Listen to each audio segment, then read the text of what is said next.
आइए जानते हैं आज के प्रमुख अंतर्राष्ट्रीय खबरों को। पहले एक नजर आज की हेडलाइंस पर। जातीय सर्वे से पीएम मोदी की उड़ी नींद, इसलिए न्यूज क्लिक पर कार्रवाई, बोले पवन खेड़ा। श्री कृष्ण जन्मभूमि विवाद के मुकदमों का ब्यौरा न मिलने पर सुप्रीम कोर्ट नाराज। न्यूज क्लिक का दफ्तर सील, अभिषेक शर्मा को लेकर गई स्पेशल सेल।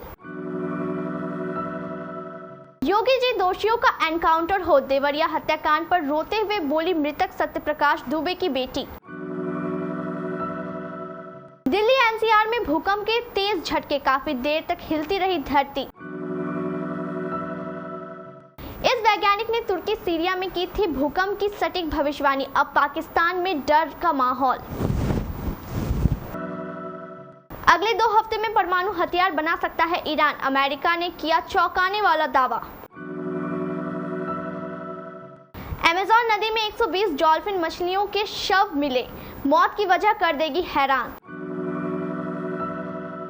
पहली बार सनी देओल को लेकर फिल्म बनाएंगे आमिर खान, नाम लाहौर 1947। और भारत नीदरलैंड्स मैच हुआ रद्द, अब चेन्नई में सीधे खेलने उतरेगी टीम इंडिया। बिहार में सोमवार 2 अक्टूबर को जाति आधारित गणना रिपोर्ट जारी होने के बाद कांग्रेस नेता पवन खेड़ा का बयान सामने आया है। पवन खेड़ा ने सोशल मीडिया के माध्यम से ट्विटर पर लिखा कि कल जब से बिहार के जातिगत जनगणना के चौंका देने वाले आंकड़े सामने आए हैं, तब से पूरे देश में जाति जनगणना की मांग जोर पकड़ रही है। उन्होंने कहा कि पीएम मोदी की नींद उड़ी हुई है। पवन खेड़ा ने आगे लिखा कि जब पाठ्यक्रम के बाहर का कोई सवाल खड़ा हो जाता है तो पीएम मोदी के पाठ्यक्रम का एक देखा भाला अस्त्र ले आया जाता है और वो मुद्दे से लोगों का ध्यान बटाने का अस्त्र है। उन्होंने कहा कि आज सुबह से ही न्यूज़ क्लिक के योगदानकर्ता पत्रकारों के खिलाफ हो रही कार्रवाई इसी पाठ्यक्रम का हिस्सा है। मथुरा में श्री कृष्ण जन्मभूमि विवाद मामले से जुड़े मुकदमों का ब्यौरा अब तक न मिलने पर सुप्रीम कोर्ट ने सख्त रुख अपनाया है। सुप्रीम कोर्ट के 2 जजों की बेंच ने मामला इलाहाबाद हाई कोर्ट के चीफ जस्टिस के संज्ञान में लाने का आदेश दिया है। साथ ही बेंच ने हाई कोर्ट के रजिस्ट्रार को भी अगली सुनवाई में व्यक्तिगत रूप से पेश होने को कहा है। मामले में अगली सुनवाई 30 अक्टूबर को होगी। इलाहाबाद हाई कोर्ट ने श्री कृष्ण जन्मभूमि विवाद से जुड़े सभी मुकदमे अपने पास ट्रांसफर कर लिए हैं। मथुरा के शाही ईदगाह मस्जिद कमेटी ने इसका विरोध किया और सुप्रीम कोर्ट का रुख किया। उसका कहना है कि सुनवाई मथुरा की कोर्ट में होनी चाहिए। दिल्ली पुलिस की स्पेशल सेल ने राजधानी दिल्ली और उससे सटे एनसीआर में न्यूज क्लिक वेबसाइट के पत्रकारों के ठिकानों पर रेड डाली। वह न्यूज क्लिक का दफ्तर सील कर यह कार्रवाई फॉरेन फंडिंग के मामले में यूएपीए के तहत की जा रही है। स्पेशल सेल ने मंगलवार को सुबह एक साथ दिल्ली, नोएडा और गाजियाबाद में रेड डाली है। बताया जा रहा है कि छापामार कार्रवाई 100 से ज्यादा ठिकानों पर एक साथ चल रही है। इस दौरान कुछ लोगों को हिरासत में भी लिया गया है, जिन्हें स्पेशल सेल लाया गया है। रिपोर्ट के मुताबिक पत्रकार उर्मिलेश और सत्यम तिवारी को हिरासत में लिया गया है। इनके वकील स्पेशल सेल के दफ्तर पहुंच गए हैं। वहीं पत्रकार अभिषेक शर्मा को भी दिल्ली पुलिस लेकर आई है। न्यूज क्लिक के संस्थापक और प्रधान संस्थापक प्रवीर पुरकायस को स्पेशल सेल के दफ्तर लाया गया है। यूपी के देवरिया में एक ही परिवार के 5 लोगों की हत्या के मामले में मृतक की बेटी ने दोषियों के एनकाउंटर की मांग की है। मृतक सत्यप्रकाश की बड़ी बेटी शोभिता ने कहा कि हत्यारों को फांसी दी जाए या फिर उनका एनकाउंटर किया जाए। शोभिता ने सूबे के मुख्यमंत्री योगी आदित्यनाथ से न्याय की अपील की है। इस बीच सीएम योगी ने गोरखपुर अस्पताल में भर्ती सत्यप्रकाश दुबे के बेटे अनमोल दुबे का हाल जाना। उन्होंने अनमोल के बेहतर इलाज के लिए डॉक्टरों को निर्देश दिए हैं। मृतक सत्यप्रकाश दुबे की बेटी शोभिता की शादी हो चुकी है। घटना वाले दिन वो ससुराल में थी। आज तक से बातचीत में शोभिता ने सीएम योगी से मांग करते हुए कहा कि दोषियों पर सख्त एक्शन लिया जाए। घर में कोई कमाने वाला नहीं बचा। जैसे मेरे परिवार को मारा गया वैसे ही दोषियों का एनकाउंटर हो या फिर उनको फांसी दी जाए। दिल्ली एनसीआर सहित पूरे उत्तर भारत में मंगलवार की दोपहर भूकंप के तेज झटके महसूस किए गए।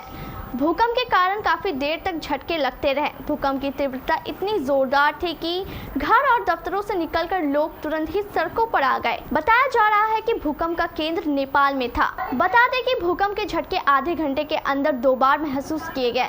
भूकंप की तीव्रता इतनी तेज थी कि दिल्ली से उत्तराखंड पूरे उत्तर भारत में धरती कांप गई। उत्तराखंड के खटीमा तक में लोगों ने झटके महसूस किए। नीदरलैंड्स के भूकंप वैज्ञानिक फ्रैंक हुगरबिट्स अपनी भविष्यवाणियों के लिए जाने जाते हैं। भूकंप का अंदाजा लगाने का तरीका भी एकदम अलग और नया होता है।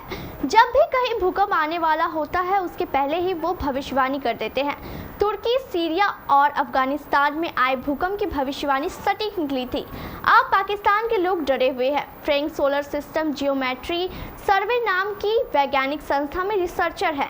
30 सितंबर को उन्होंने एक भविष्यवाणी की पाकिस्तान और उसके आसपास के इलाकों में तगड़ा भूकंप आ सकता है, क्योंकि उन्हें पाकिस्तान के ऊपर वायुमंडल में दबाव दिख रहा है, लेकिन कब आएगा ये बता पाना मुश्किल है। इससे पहले इस साल मार्च में अफगानिस्तान के जुर्म कस्बे से 40 किलोमीटर दूर 6.6 तीव्रता का भूकंप आया। केंद्र हिंदू कुश पहाड़ों के नीचे जमीन के अंदर 187.6 किलोमीटर की गहराई में था।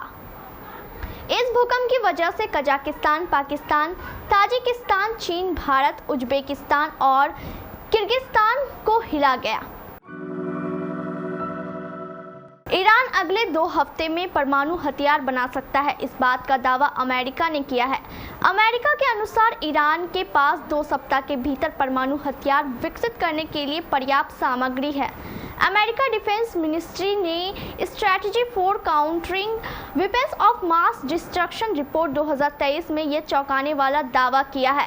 रिपोर्ट के अनुसार ईरान के पास रिकॉर्ड समय में हथियार बनाने के लिए आवश्यक बुनियादी ढांचा और तकनीकी जानकारी है।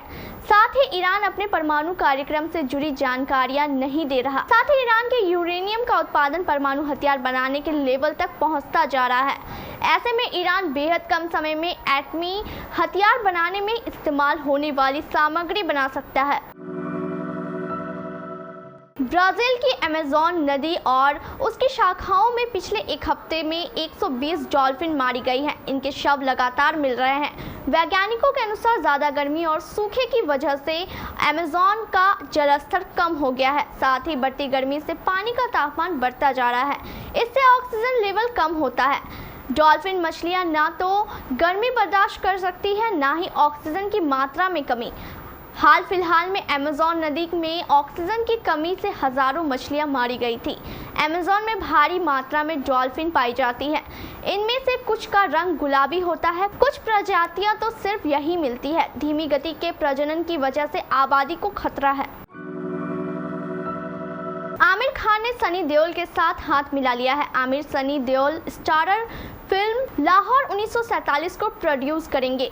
90 के दशक के फेमस डायरेक्टर राजकुमार संतोषी इस फिल्म का डायरेक्शन करेंगे। आमिर खान प्रोडक्शन ने मंगलवार 3 अक्टूबर को इसकी घोषणा की। सनी और राजकुमार संतोषी की बॉन्डिंग बेहद खास है। संतोषी शनि को घायल, घातक और दामिनी जैसे सुपरहिट में डायरेक्ट कर चुके हैं। इन तीनों फिल्मों में सनी के रोल को काफ़ी पसंद किया गया था। आमिर खान प्रोडक्शन के हवाले से कहा गया कि बात की अनाउंसमेंट करते हुए बहुत खुशी हो रही है कि मैंने सनी देओल और राजकुमार संतोषी ने फिल्म लाहौर 1947 के लिए हाथ मिलाया है। उम्मीद करता हूँ कि यह सफ़र शानदार रहे। हमें आपकी दुआओं की ज़रूरत है। भारत और नीदरलैंड्स के बीच तिरुवनंतपुरम में प्रैक्टिस मैच बारिश की वजह से रद्द हो गया। टीम इंडिया के वर्ल्ड कप अभियान से पहले शुरू होने से पहले यह मैच बेहद अहम था। टीम इंडिया के सभी खिलाड़ी वर्ल्ड कप से पहले इस मैच के माध्यम से पहले हाथ खोल सकते थे। अब टीम इंडिया वर्ल्ड कप 2023 में अपने अभियान की शुरुआत 8 अक्टूबर को चेन्नई के मैदान ऑस्ट्रेलिया के खिलाफ करेगी। इससे पहले भारतीय टीम को इंग्लैंड से गुवाहाटी में अपना अभ्यास मैच खेलना था, जो बारिश की वजह से धुल गया।